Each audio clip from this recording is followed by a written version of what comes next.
Okay, so when you launch the game, you're not going to have any bots in or anything, and this is what you're going to see. I'm not going to go through all the commands or anything because there's far too many to go through, and it could be 10 episodes on its own. So chances are my settings don't suit your needs, so you probably want to Google it. There's plenty of videos on YouTube, but I will go over in this episode movement for CPMA is pretty much one of the main things that separates it from vanilla Quake and 99% of other shooters.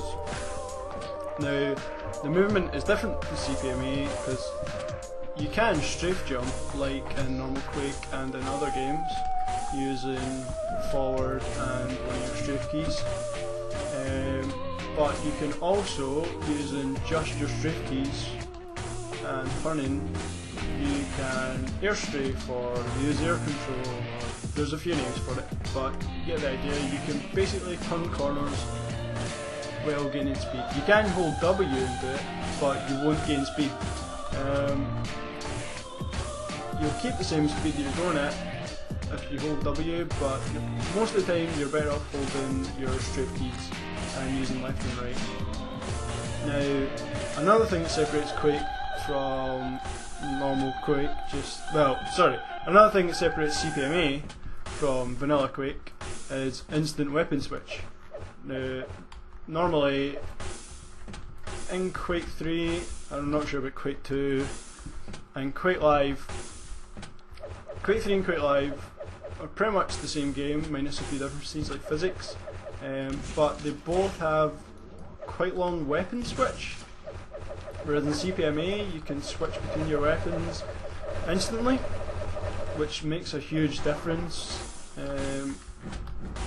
because combined with the speed of the movement and the instant weapon switch, it makes the game ridiculously fast.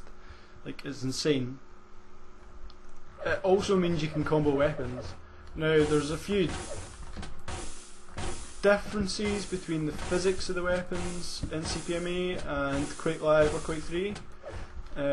Hit scan weapons, that is weapons that do point and click damage, like railgun, lightning gun, they do far less damage, and that's just to punish the fact that they're pretty much instant.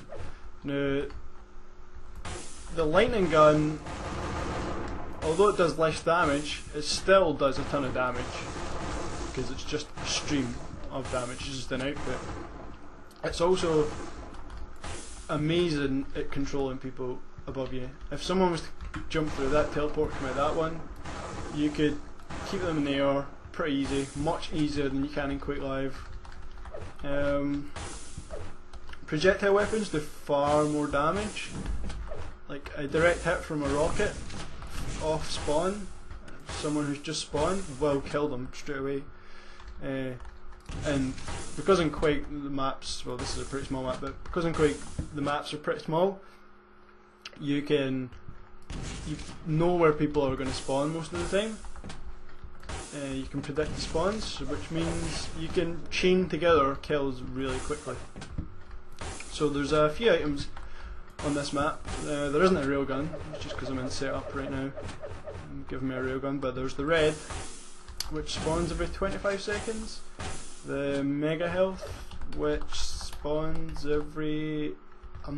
it's every 35 seconds Quake Live. It might be every minute in CPMA. I've not checked. I'll need to look that up. There is the yellow armors, and there's green armors, but there's none on this map. There's also bubbles of health, green, yellow, then orange, in order of strength, and then there's shards as well, shards of armor. So that's the basics of Quake and CPMA. I'll show some more advanced movement in the next episode, I think. Thanks for watching.